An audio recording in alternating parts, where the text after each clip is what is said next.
Jones is stuck on the House floor and made a huge speech in the bill, so he is also not likely to be today. But we do have 4 great candidates here today. We'll have Tyler Tannehill. Go ahead and stand up. Is my time? Not yet. Just everyone first. Matt Bevins. Senator Karen Tyson. Senator Steve Fitzgerald.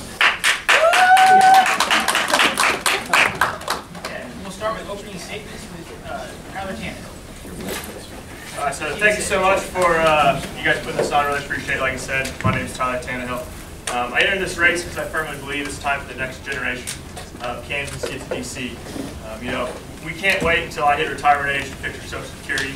We can't wait until I'm in my 50s to fix our foreign policy. We can't wait until I'm in our 40s to deal with our national debt. For far too long, D.C. has just kicked the can down the road. We know what happens when we elect current state senators, representatives to D.C. The same will happen. So no longer is it our children are going to be saddled with debt, foreign policy issues, Social Security issues. It's me now. It's most of you in the audience. So it's time for this next generation to get up to D.C., fix the problems.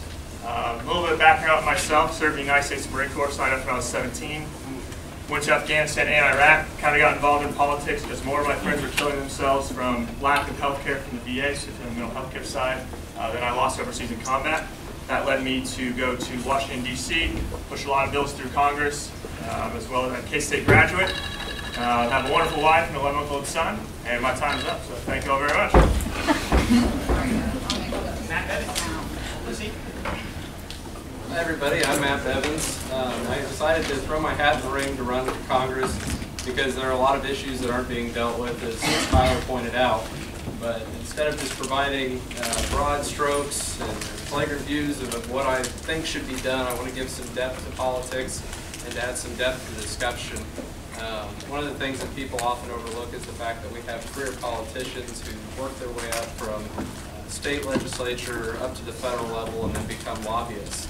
And so for their entire lives, they get their paycheck functionally from government and from taxes, whereas that's not how our system was structured. Our system was structured so that anybody who goes to Congress has to actually serve the people as a civil servant instead of a politician. Now, we'll probably debate today about different policies and different ideas, but fundamentally the problem with our system is that we have methodologies that promote lifelong politicians to stay in office for as long as they want to. And this creates a massive burden for any policies that we want moving forward. Senator Tyson. Well, good afternoon. It's good to see you guys here. I'm glad you took time to listen as to how I will represent you in Washington, D.C. I'm a software engineer currently in the Kansas Senate, state legislator, a citizen legislator. That's critical. I will work hard and diligently to represent you and what our values are, our Kansas values. I'm a 5th generation Kansan. I have a math degree, computer science degree from K-State. For KU fans, I've got a master's in engineering management. For Washburn fans, I'll be working on my PhD. I'm kidding. So, you know, it's so important what we do today. We are in a battle. We are in a battle to protect our freedoms. And we need somebody who has a proven record, who will stand strong and stand for you in the U.S. Congress. We need somebody who's going to go up and help our president get the things accomplished that he campaigned on. I am that candidate, and I will do that. I look forward to your questions. Senator Fitzgerald. Thank you for that introduction. I'm running for Congress for one very obvious reason, and that is we are at a tipping point. We came from 8 years of extremely slow economic growth and the degradation to American security that reached points that are unthinkable. We have a Navy that is smaller than it was prior to World War II. We have a Navy that keeps running their ships into each other because they don't have the time and resources to train. We have an economy that was very slow. I announced last year that I'm running to support the President's agenda to restore American security and bring back American prosperity. I think we're doing well with that, but it's in danger. 23 seats in Congress separate the majority Republicans from the minority Democrats. If they get in, it's going to be impeachment 24/7. It's going to stop the rebuilding of our defenses, and it's going to hurt our economy terrifically. Thank you. We're going to proceed to our first question now. Each candidate will have 2 minutes to answer it, and we'll start with Matt Bevins and proceed through the same order we just went. The first question is, Congress is currently considering legislation that will reduce some of the strictest federal sentencing rules and reform the federal prison system. The Senate version of the legislation passed out of the committee with bipartisan support. If you were in Congress right now, what reforms to the criminal justice system would you want to include in the final bill? Sure. Thanks, Ben. I think when we're looking at the future, we have to look also at the past. In the 1980s, the United States was very harsh on crime. We had this idea that we need to do whatever possible, pass whatever laws, to reduce the crime rate in the nation. After increasing the incarceration rate by 500%, the United States can boast that we have had a 0% reduction since the 1980s in crimes being committed in our country. Our entire prison system is predicated on the notion of retributive justice. This is the notion that the government is there to exact vengeance for any crime that is committed. When in reality, the form of justice that we need is restorative, where we have more programs that are expanded that allow for prisoners to have access to jobs outside of the prison system, to get education. Because at the end of the day, we have to ask ourselves the question, what is the point of having a prison system? Most of us would agree that it is to prevent recidivism from happening. That's where a violent criminal, or any criminal, goes back into the prison system after being released because they committed another crime. So in order to do that, we need to help provide them with opportunities. Now, some people are going to say that this isn't the right approach because if you do the crime, you need to do the time, and you shouldn't have any benefits for that. But if we as a society want to move forward, we need to be willing to show more grace and show more mercy to people, because ultimately, the idea that just punishing somebody for committing a crime isn't doing anything for our country. We've seen a significant increase in violent crime rates over the last 3 years. We've seen property crimes continue to rise since the 1980s. Clearly, something needs to change within our system, and that's why I think having smaller maximum penalties for crimes and devolving authority back to the states on a lot of issues will resolve a lot of these problems within our prison systems. Finally, I think that it would behoove all of us to make prisons public again. By having them private, we are taking away a broad spectrum of our ability to oversee what goes on inside of the prison system, and therefore it's necessary for the state to be the one to exact a judgment that it has handed down on somebody. Senator Tyson. Oh, I think the question refers to Senate Bill 1917. Would that be correct? Good, thank you. So I went out and did a little bit of research on that. I tend to do that as a legislature. I think you should actually read the bills that you're voting on. This bill has some flaws with it. What it would do is allow hardened criminals, drug dealers, offensive drug dealers that used a weapon during committing their crime, it would shorten their sentence. It would allow judges to retroactively reduce a felon's sentence. We need to ask ourselves, our prisons are at some of the lowest rates they've been since 2004. We should not be going softer on these individuals. We should be going stricter. There should be consequences for their actions. We need to protect society, and that's part of our charter as legislators, is protection. And so I would not be for lowering the sentence of hardened criminals, especially those that we're talking about drug dealers and traffickers. We're not just talking about a casual user here. So these sentences need to be distinguished and looked at. The bill should be studied and worked, and definitely not allow judges to go retroactive on judicial sentences. Senator Sherrill. Thank you very much. Attorney General Sessions had some remarks against the bill for the same reasons that Senator Tyson mentioned, and it could be improved in that regard. However, I'm on the Judiciary Committee. I just came from talking about a very similar situation in Kansas, I was the chair of the Corrections Budget Subcommittee, and for 4 years I was responsible for part of the budget in Kansas on corrections. I got to know the Secretary of Corrections rather well and his staff. I'm friends with the current Secretary of Corrections.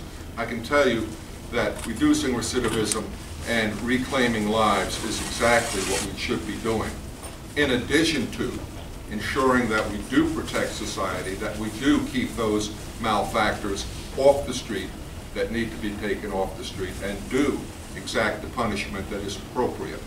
We are acting as your agents to ensure that your lives are more secure, your property is more secure. I believe that this bill overall is a good bill. It's the result of 3 years plus of negotiation in Congress, and I believe that the bill is headed in the right direction.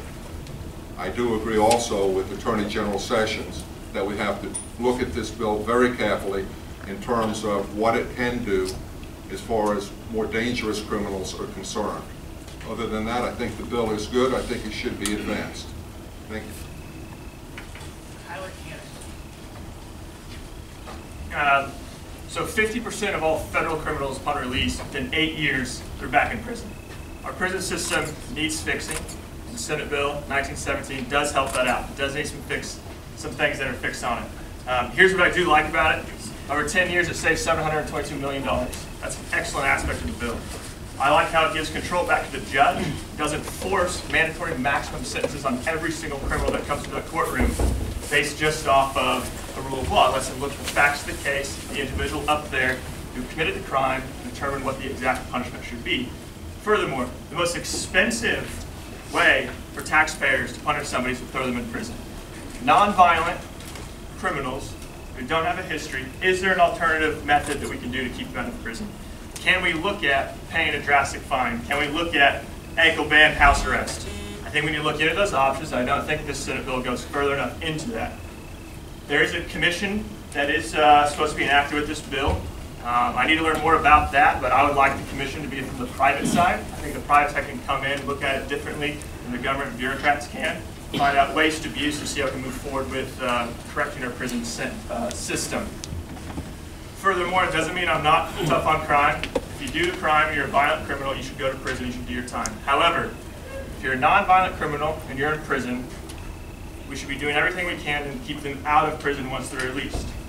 I am for looking at the return of investment on what happens if we spend $1, what's the return of investment on that individual. If we train them up, help them get their GED, help them go to a trade school while they're in prison, help them transition out of prison into society so they can take care of their families, take care of themselves, stay out of prison and pay taxes and become a good citizen of the United States again. That's what I'm for. I think the bill, like Steve Fitzgerald said, is a great start. I support it, but there's things that do need to be changed and addressed in it. And I would love to continue that and help individuals who are in prison transition out to be good citizens again, have great jobs, and take care of their families. Thank you. Awesome. Yeah, my name's Jake Cantwell. We're going to keep this line moving along, and so I'll be asking the next question, and Senator Tyson will be up first. So, at the start of the year, California joined many cities across the United States in implementing sanctuary city policies that limit how much local law enforcement officials comply with federal immigration authorities. How should the federal government respond, if at all, to these sanctuary city policies?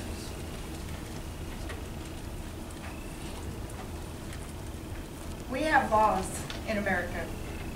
We have laws that allow legal immigrants to come into our country. We have individuals who have completely disregarded those laws and come in illegally. But we are a very compassionate nation. We are a very compassionate state. But some of those individuals have come in and put us in harm's way as a country. They've put us in harm's way because they belong to gangs or because their physical health. We're seeing diseases that we had eradicated in the United States brought back into our country as a result of some of the illegal immigration. We have laws in our country for a reason. We need to adhere to those laws. And the sanctuary cities and states that are choosing not to obey the federal law, there should be consequences. We should stop funding. If they don't want to obey federal laws, stop the federal money going to those states and cities. We do have an issue with our immigration problem. We need to address it. We have to address it. Individuals that have been here as a result of their parents coming illegally, we must address that also. But the issue is bigger than just one or two people. The issue is fixing our immigration system. My master's thesis was on H-1B visas. I've studied the immigration situation somewhat extensively, more than others. We need migrant immigrants to be able to come into our nation and work and be able to leave. Again, it comes back to fixing our immigration system. But we should not reward sanctuary cities that are disregarding, disobeying federal law. We're just going to take a brief second to get Kevin Jones seated on stage. I'm sorry. I'm going to get straight from the floor.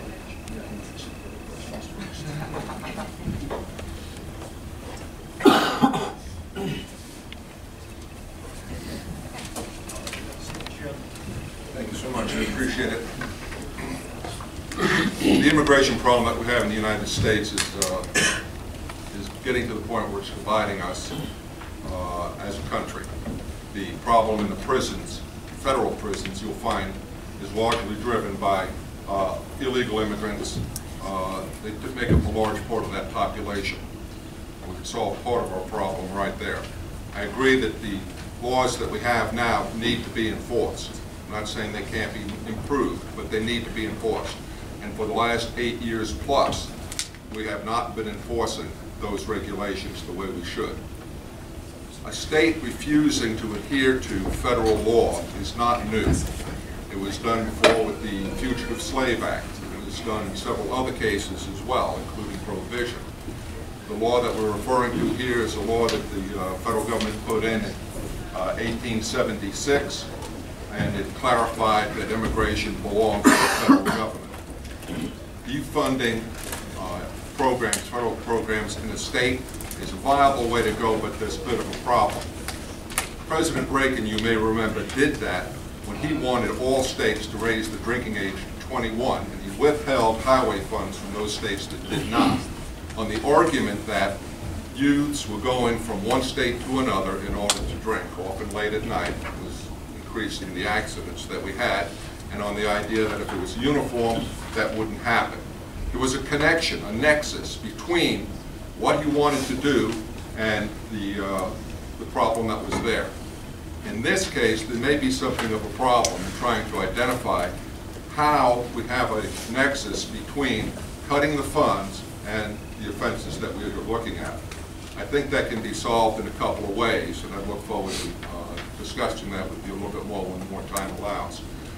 Bottom line, it's a federal law. It's appropriately a federal law constitutionally, and it needs to be enforced. And California needs to enforce federal law and not stop its law officers from enforcing federal law. Thank you. Representative Jones, we're going to give you an extra about 30 seconds to introduce yourself first. Okay, and the question is just about sanctuary cities. Okay. And the state of California. Go ahead. Okay, y'all just do it.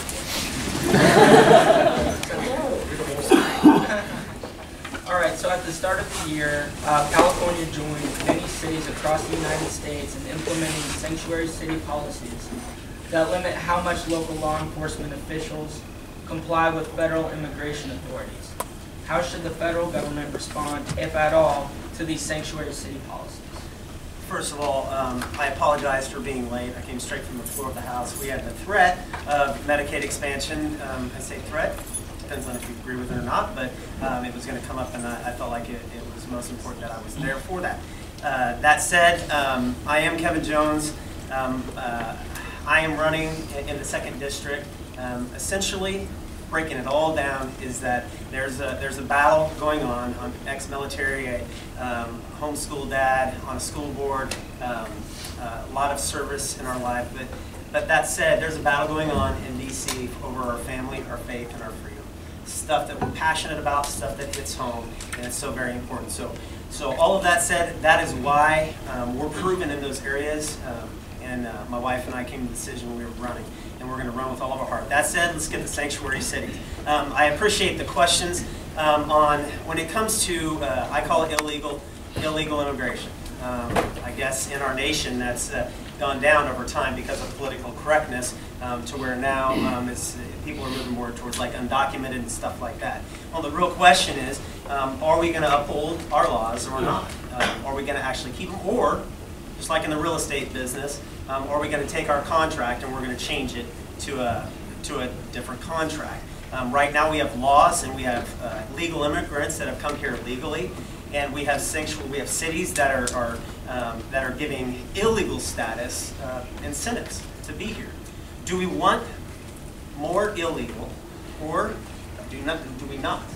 That's the real question. Are we going to actually uphold our laws or not? I believe that it starts with being a lawful nation.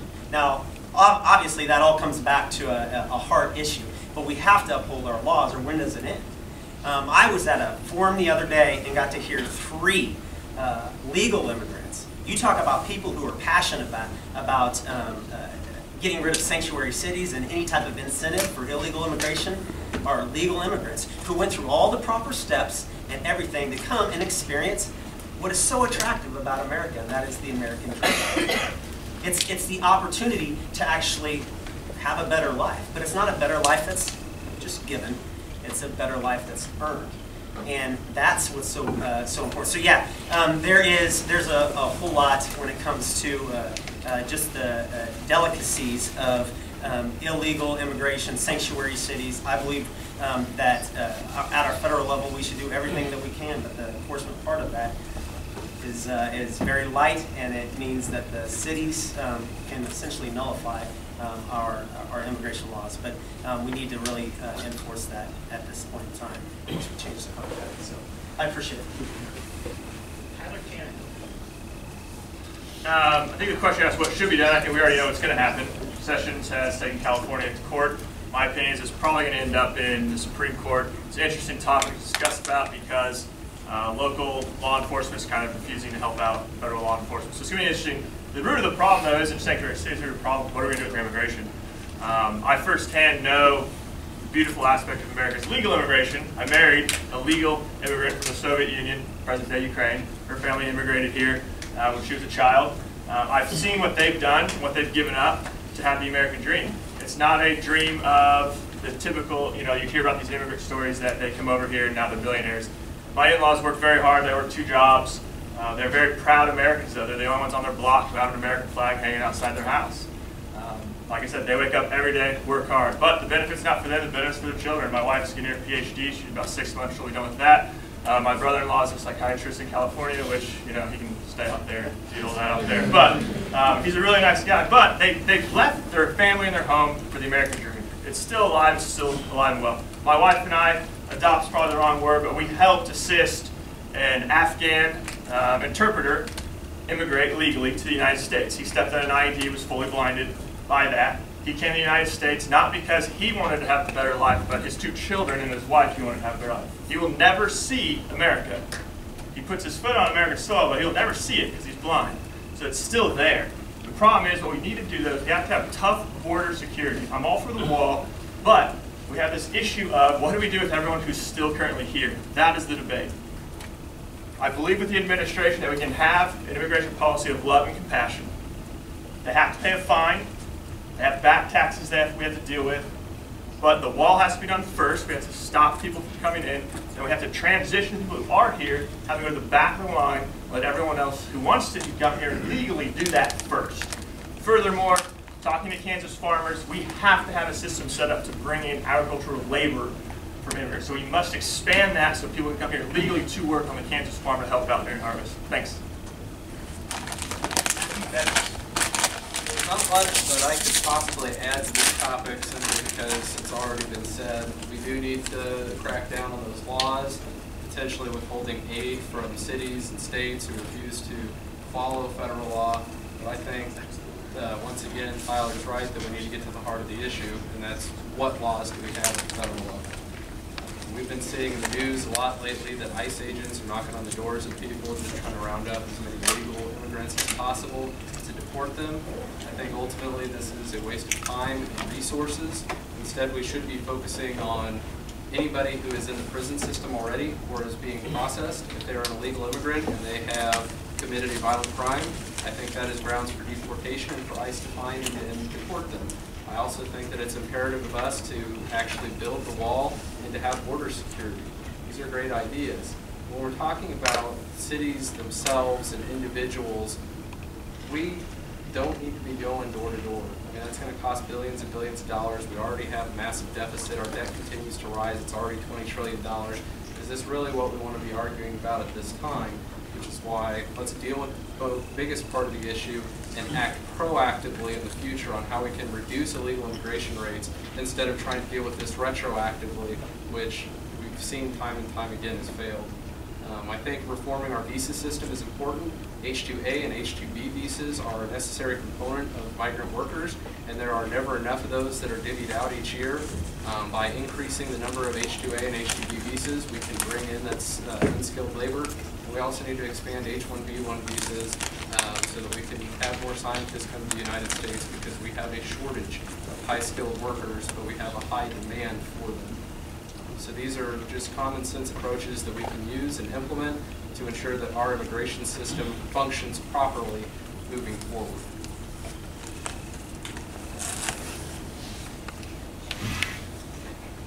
For question number 3, agricultural productivity in the United States is growing faster than the demand for food. In 2016, for example, Kansas exported nearly $3.4 billion in agricultural products, including wheat, beef, soybeans, and animal feed. Our pro-trade policies, such as the Trans-Pacific Partnership and the North American Free Trade Act, in the long run, beneficial to Kansas agriculture. Thank you very much. First thing to note is that Malthus was wrong, and that an awful lot of our worldview that we inherited was based upon that flawed view that said that population would expand faster than the ability of the farmer to feed that population. The inverse is in fact true. Nobody is more productive than the American farmer. We have a problem with that now. The American farmer can feed far more than we ever could before. But what are we going to do about it? I think we ought to be allowed to do that which we do best, and that is grow food and ship it to the rest of the world. Will the trade agreements that were mentioned, Trans-Pacific Trade Agreement and NAFTA, are those in fact in the best interest of our farmers? They do have some things in there that are helpful, but those are just two things. We need to have a more free trade, fair trade. By that I mean prevent other countries from misusing trade by subsidizing their exports or by otherwise impinging upon our exports. Those are the tools that we have to use, such as tariffs and so forth, in order to ensure that we have free trade. American productivity is such that we will beat the pants off anybody else in the world if you give us a fair shot. The American farmer will beat the pants off of anybody worldwide, hands down. We've proven it. The problem with the world right now is we've got too much food, but we can't get it everywhere that's needed. That's the other side of the problem. I think the President is doing a good job in addressing this on tariffs.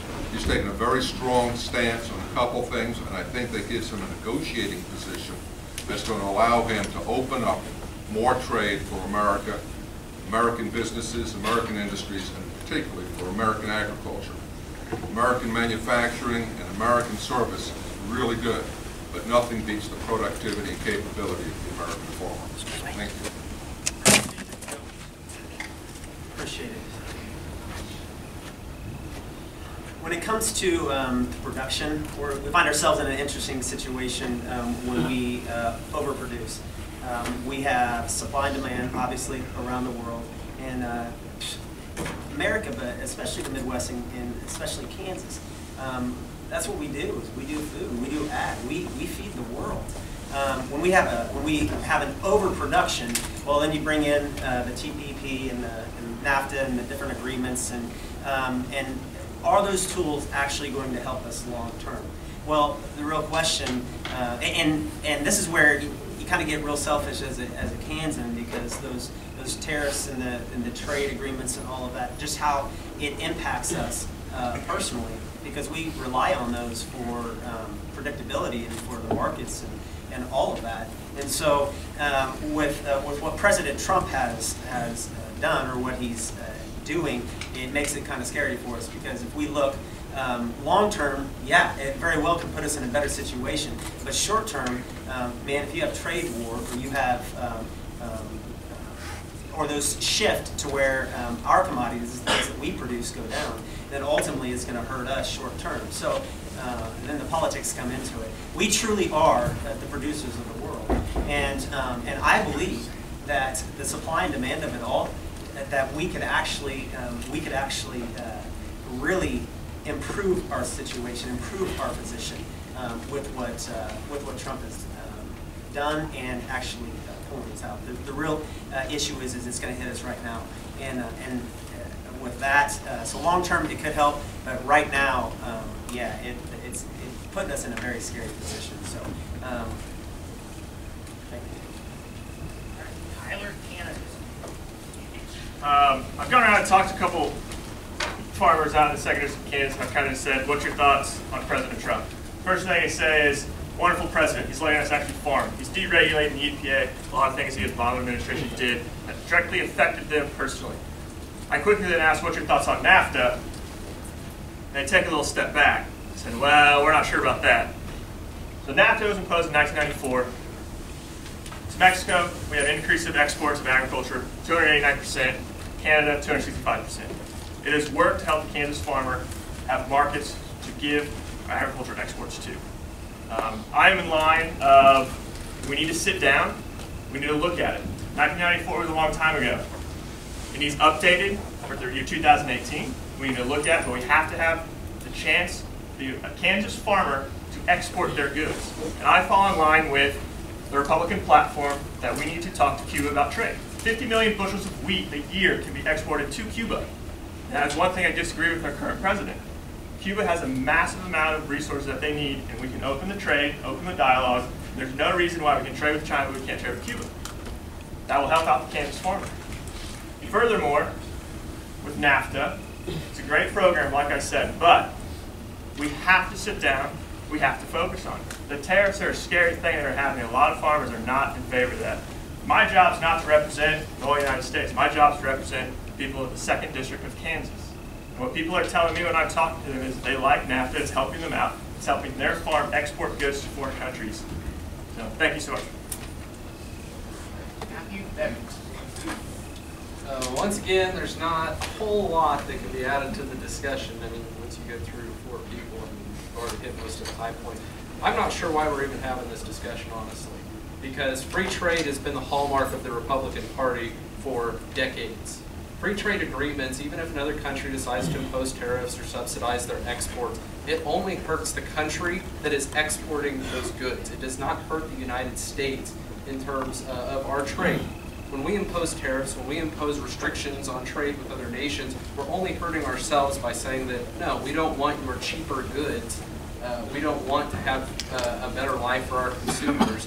So functionally what free trade does is it opens up markets. It opens up markets for our farmers, for other people who are trading any type of subsidy, any type of commodity. We trade services and export them all the time. The United States has stood as the bastion of free trade internationally, and we need to continue to do that in the future.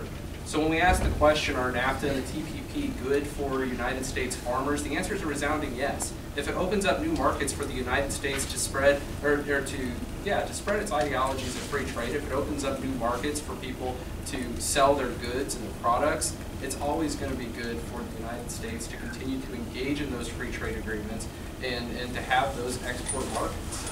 There's not much discussion that needs to be had on this, especially since pretty much all of the ideologues who have ever led in the party, going all the way back to Hayek and Friedman, have fought for free trade. I mean, this is what our party has stood for so long, and it's not something that we should start deviating away from now.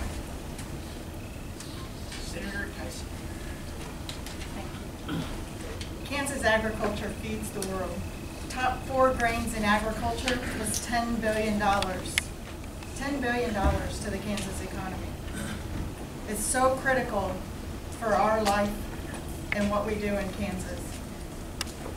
But multi-trade agreements do not promote fair trade. We need bilateral agreements, and that's what our president is working for. We need bilateral agreements that are fair and promote free trade. And that's what I will stand for as your U.S. Congresswoman. I say man, but woman, generic, whatever. But it is so important that we understand the backbone of the United States and the Midwest and Kansas. Agriculture is over 40% of the 2nd District. That's a large number. So we need somebody that understands agriculture. I was raised in a small rural town. My family had an agribusiness I was raised in. My husband and I own and operate Tyson Ranch. He's 5th generation. Most of us can say 5th generation Kansas, at least I can. He can say 5th generation Tyson Ranch. And it's not Tyson chicken, it's Tyson cattle. But you know, we just need to understand how important our agriculture is to our economy and how it impacts our daily lives. You may say that you go to the grocery store for your food, but we need to educate our friends that don't understand that that food comes from our farms. Thank you. So we're going to proceed to our next question. I think Representative Jones, you're going first. Okay. In campaign ads throughout the United States, we are routinely told about how our members of Congress have gone to Washington. What will you do to ensure the people of Kansas' 2nd District that you are not a Washington insider in waiting? Thank you for the question. I have to say first that, does anybody in here know where Wellsville, Kansas is? Yeah, okay, very good. That's my home. That's where I grew up and graduated from school and everything. When we were in the military, we always kept our residence in Kansas also. The reason for that is that, call me a statesman, this is home. Kansas is home for me. And I think that what happened with my experience coming to Topeka for the last 6 years as a representative from the Wellsville area is that you realize that when you get to a place like Topeka, DC, that you begin to kind of take on that mentality. And that's what they're talking about when it comes to Washington. So there's a couple of things that personally that I do. First of all is the mentality. And it comes from myself, it comes from a Bible verse in Matthew 20:26 or 28. It talks about what is the greatest thing that we can do is to be a servant to all. And what that really means is that the greatest thing that we can do is be a servant to all. In our society, we tend to look at our political system and people go, oh, you're trying to move up in the world. You're trying to go, to go to Congress. You're trying to do this or do that. But ultimately, I see it totally different. I take that triangle hierarchy and I flip it over. I truly believe that whoever's the greatest among us is the servant of all, and they should carry the weight of the people. They should carry the weight of the people on their shoulders in their heart. And so, truthfully, keeping that servant mentality. The last thing is, and wherever I go and people I talk to, I have cards for the campaign, it has my cell phone on it. And what I intend to do is I hand those out to the people that would be an anchor. They will text me, they will call me, they will say, what the heck are you doing? To keep me grounded, to keep me home. Because the last thing I want to do is be that politician, that person who's doing something with deception and manipulation to get to the next level. So, appreciate it. Tyler Tanner. So the average tenure of a senator and representative in DC is only 10 years, which is still too long, but what we have to get rid of is a lifelong career politicians there for 20, 25, 30, 40 years. That has to end. For me, it's simple. Get to DC, do what you want to do your promises, and leave. When you look at Congresswoman Jenkins, she was a CPA, tax policy was her big passion. 7 years into her career in DC, she passed a new tax bill, helped write it, and left. I applaud her for that. That was wonderful. And that is my plan. Go to DC, fix these problems we're facing, and come home. How you can kind of, I believe, keep away from the Washington, D.C. getting sucked into that lifestyle is you have to be available, you have to be in your district. There's 25 counties in the 2nd District of Kansas. And when I worked for Senator Moran in D.C., he did something that I really liked. He visited every single county in the state of Kansas. So every quarter, I have pledged that I will visit every single county. I will sit down and talk to people to see what they want, what they need. If you can't hit every single county in your district 4 times a year, you're in the wrong industry. Find a new job. That's my opinion. Second of all, town halls. The political climate is very interesting right now. Town halls probably aren't going to be the most fun thing I will ever do as a congressman. I'm sure there'll be people who stand up in that microphone and give you an earful. However, I have pledged that once a quarter, I'll let citizens of Kansas 2nd District stand up in a microphone and tell me their thoughts, what I'm doing good, and what I'm doing bad. You have to know what your people are thinking, what they're dealing with, and what they want. Lastly, we just have to continue to look at how people have done in the past. Look at George Washington, 2 terms, done. Congresswoman Jenkins, 8 years, done. What did they do? They went to D.C., they made positive change, and they left their constituents better off than they left them. And that is my plan, and that is my promise to you all. Thanks. So a lot of people don't realize this, but in the Articles of Confederation, we had term limits on congresspersons and representatives. When our founding fathers were debating about what should we do with the Constitution in regards to term limits, a lot of them, including Thomas Jefferson, were proponents of it, but figured that it wouldn't become an issue because being a congressperson was supposed to be a grueling task. They didn't make much money, they didn't have 1,000 staffers helping them to do their job for them, and they had to travel a long distance. Somewhere around the mid-1800s this changed. People would go in and out of office all the time, but then congresspeople decided that they needed more money, that they needed staffers to help them with every small, minute detail. And this has just exploded into its own industry throughout the 1900s and now into the 2000s. Congresspersons make $174,000 a year. They also make $130,000 in pension after they retire. That's just for serving for a very short amount of time. They have staffers who function and do their jobs for them, which is why I'm a proponent of term limits. I promise that if elected, I will not serve more than 6 years in the House of Representatives. I will push for codified law to be put down on paper to say that other people cannot do the same. And I will also fight to reduce the amount of compensation that congresspeople get, because it's just taking money from the taxpayers for a job that we shouldn't be doing as a service to our nation. So I could give you as much talk as I could and tell you that I'm not going to become a Washington insider, but because of the restrictions I placed on myself, I wouldn't have enough time to become that Washington insider. I think that this is imperative because it means that we'll have more people, more common folk like myself going to Washington, D.C. and doing the jobs that they promised they would do.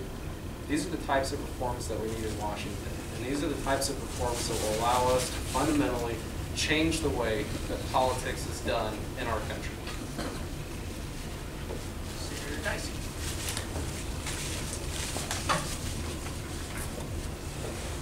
Washington is out of touch with America. President Trump wants to drain the swamp, and I want to be with President Trump draining that swamp. We have individuals that get elected, they want to be part of the solution, but they stay too long and they become part of the problem. I am not one of those individuals. I am not one of those elected officials. That's why I said in the beginning, citizen legislature. Software engineer by trade, work on the ranch, small business with my husband. I did not run for this job to have a job or a title or the money. I could be making a lot more money doing something else. But I am completely committed to fighting for our freedoms, fighting for you, and fighting for your families and your small businesses. We need strong representation that will say what they mean and mean what they say, and I will do that. You can take my palm card and you can take almost any legislation and you can tell how I'm going to vote. And you could do that as a state senator.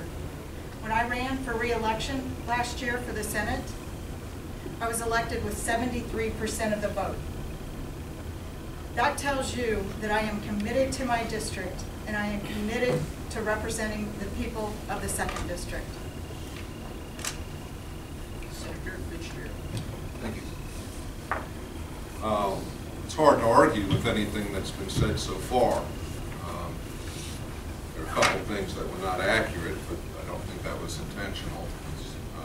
Congresswoman Jenkins will have sort of 10 years. And again, she did the George Washington thing and walked away at the right time, I think. And, I believe we all applaud her for that. 6 years, self-imposed limit. I think that's appropriate. I'd be happy to do that, 6-year self-imposed limit. I think if you can get elected once and re-elected twice, you should be able to do what it is you went there to do. As far as becoming a Washington insider, I think Mike Pompeo has shown us how to become a Washington insider. I mean, that's where he is now, but he's no longer the congressman from the 4th District of Kansas. Here's the problem in larger view. The 5 most prosperous counties in the United States all abut Washington, D.C. That's your money that's going there. And that swamp, as it's been called, has been growing at a rate that can't be sustained. We're sending an enormous amount of money to Washington, D.C., and it's being used in all kinds of ways. And they're going to defend that swamp, believe me. We don't need to put people there who will become swamp dwellers and help defend the swamp. We need to send people there who are going to help drain that swamp, as has been mentioned. And by the way, I'd recommend you take a look at my July 13th announcement last year where I said that's what I was going to do. I've been the same all the way through. We have got to go in and do what the president said he was going to do. The only reason he was elected is he brought an agenda the American people wanted. He said he was going to drain the swamp, build the wall, and people believed him, and they believed he would fight for it. But he needs some help, and he needs people there who will be a fighter. I'd like to talk to you afterwards about some of that. If you please stop, and we'll discuss that later. Thank you. So we asked for audience questions before the debate started. We have a box full of them. So we're going to do one audience question. So Charlie, you hold the box.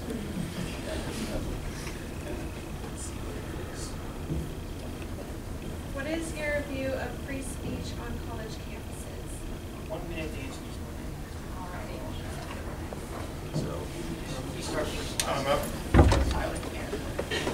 Yeah, I mean, I'm the youngest. Actually, I'm not sure how old you are, Matt. But 26. Matt hasn't beat, but one of the younger ones in the race. It wasn't that long ago I was in college. I remember how passionate I was back then, especially with veterans issues. I called for a couple of people at KS-02 to be fired because I didn't like what they were doing. It was a great time. But free speech on college campus, you have to uphold it. The problem is, my wife's in academia, my wife's a college professor, it's where we met. The problem is that the curriculum being dictated that she has to teach is a lot of times geared to one political aspect. She's an English professor, and when she has to teach a race unit, the race unit is designed to make people like me feel like we're the most horrible human beings on the face of the earth. Now, do we have some representatives of the white male race who are horrible? Absolutely. But you should be able to teach both sides of an argument, so a student who's coming from small town Kansas sits in that classroom and has their thought process challenged, and then they can go out and they can make their own opinion on what it is that they believe based off all of the facts, not one or the other. So free speech on campus is going to go both ways. I have a unique perspective on it coming from my wife. But as a college student, I support free speech. Oh, my time's up, so yeah. Thanks. Sorry, how long did I go? Matt, So I debated in college at the University of Kansas. If you think KU is a liberal university, you have not seen their debate program. These guys are dyed-in-the-wool communists. They will tell you that. They believe in socialism about as far as it will take them. And myself and maybe one other person on the squad defended the conservative values. And while I was on the debate team there, it made me realize that the real battle for America's future is on those college campuses. And so when we're talking about free speech, it is impressed upon us as individuals, as students, to be the ones who have our voices heard on campuses. Where the federal government can come in and play a role isn't to dictate that there necessarily needs to be a certain curriculum that's taught. It's to allow those students a platform on each of those campuses so that they can have their voices heard. We've seen time and again on college campuses in California and across the country where protests or just simple statements where people stand out in the public space turn very violent very quickly. These are places where the government does need to get involved to reduce the amount of violence that's happening on these campuses and to make sure that everybody has the opportunity to their opinion and to free speech. Senator Tyson. Victoria, is this your question? No. You guys, this is very timely, very timely. The Senate is debating a bill this afternoon on campus free speech. So if you have time this afternoon, we go on the floor at 2:30. There's 2 bills, and this is one of them. I absolutely support free speech, especially on college campus. And some of you may have been lucky enough, we handed out some pocket constitutions if you open it up, the First Amendment, free speech. I support our U.S. Constitution, and I support your right to express your thoughts and your values. It's critical that we listen to both sides. Yes, I watch CNN. Yes, I listen to NPR. Yes, I listen to Fox. We have to hear both sides of the debate. As much as we may not like it, we've got to understand it so that we can fight and protect our freedoms that are being challenged within. Senator Fitzgerald. Once again, there's very little that will distinguish us on what we believe about free speech, but I believe that free speech is the way that you get to see who really knows what they're talking about and who's just talking. Free speech is the way that you get to see bad ideas fully explained and then countered. Free speech is the way that you find out who has what it takes in order to carry an idea and make things happen. Who wants to restrict free speech? The people who don't have the good ideas, the people who cannot depend upon the wisdom of the people who have another agenda, or the people who just want to keep everybody quiet because all they're interested in is getting the job done without any disruptions. Democracy is messy. Democracy depends upon our voices being heard. A representative republic, as we have, also requires that we speak up, let people know what we think, and make sure that we take into account what's being said by others. Self-government's hard. You don't want to see the alternative.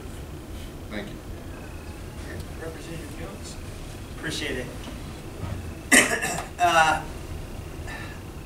It brought immediately to mind when I started thinking about free speech. And yes, I also support our Constitution and freedom of speech on campus and off campus and everywhere. But it brings to my mind the real thing that we pledge to, and that is liberty and justice for all. It's liberty. So you got freedom, and freedom to just say whatever we want, and then the liberty, which is the freedom to say what we ought.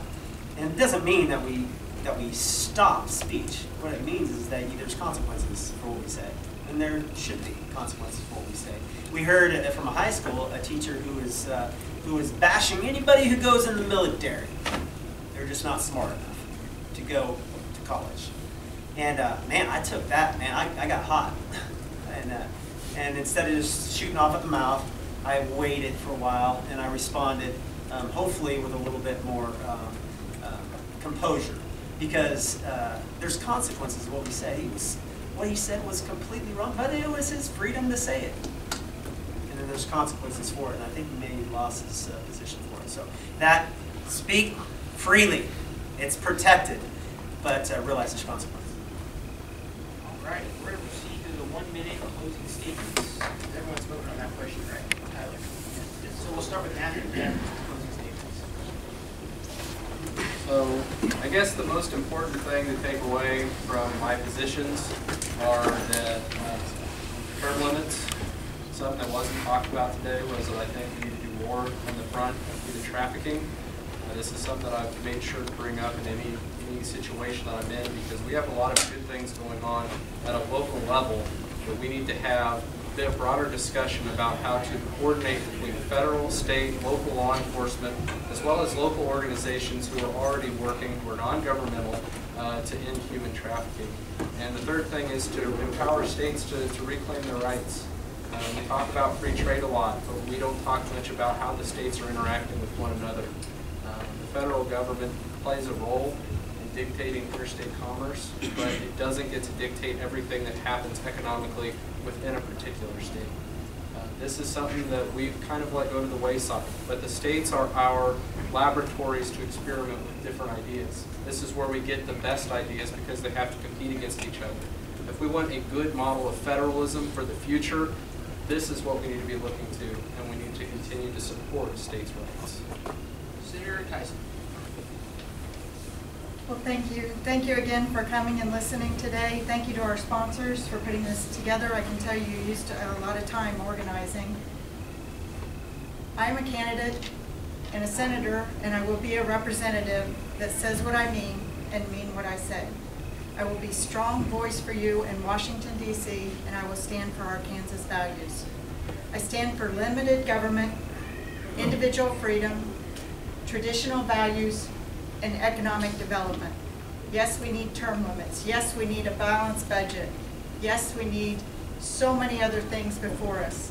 But we need somebody that understands the process, understands the needs for our Kansas state and for the United States, and will try to bring jobs back to Kansas and back to America. We've offshored so much development. We need to bring that technology home and protect our safety for our country. I will be a strong representative for you, and I look forward to seeing you on the campaign trail. I ask for your support. Senator Fitzgerald. Thank you. I joined the Army as a private. I retired as a lieutenant colonel. I spent most of my time in special forces and infantry, did a tour in the Pentagon, did a tour at the Combined Arms Center up at Fort Leavenworth. I've had my own business for 11 years in Leavenworth, writing paychecks every 2 weeks. I've got 6 years in the Kansas Senate, and I want to tell you that I am really proud of all of our Republican candidates. It would be very difficult to get us into a debate, except for those that are professional debaters. And welcome to the 2nd District. We've got to stop the Democrat candidate. As I said in my opening remarks, that's our job. I think if you see what's going to happen, if you can foresee what's going to happen, if the House of Representatives goes to the Democrat Party, you'd have to be fired up. I will support any Republican candidate to make that happen. And if I'm that candidate, I would certainly hope for and expect your support. It's a crisis. We have to win this one. Thank you. Representative Jones. Agreed. And if you go back with me to that vision of that upside down triangle, ultimately, I truly believe that there's an opportunity for service here. And I'm going to bring my youngest. I'm a father of 7 children. We have 1 on the way. And my youngest has this little plastic ball that you pull apart and all the shapes fall out. You know what I mean? And I pictured the other day that, as was alluded to, this particular race, and what is so very important, is the general election. There's great people, but there's a particular shape that fits this race. A particular shape that fits this race. Many of us have a lot of different aspects that stand out, whether it's military or for myself, I was a pastor, or whether I'm education, whatever it may be. But for this particular race, there's a particular shape that we fit that. With that, I would love to have your vote. I would love to have your support. And because I got here late, please forgive me, but grab one of my flyers so you can know my bio. I appreciate it. So again, thank you all for putting this on. A lot of familiar faces in the crowd. I see you guys out in the 2nd District throughout the state. You guys get how important this is. We just saw in Pennsylvania last night what happened. A strong Trump district probably is going to get cited, probably get a recount, but it's probably going to get cited by 600 votes in Democrat favor. This election coming up is very critical. We know exactly how Paul Davis is going to run his campaign based off probably what just happened in Pennsylvania.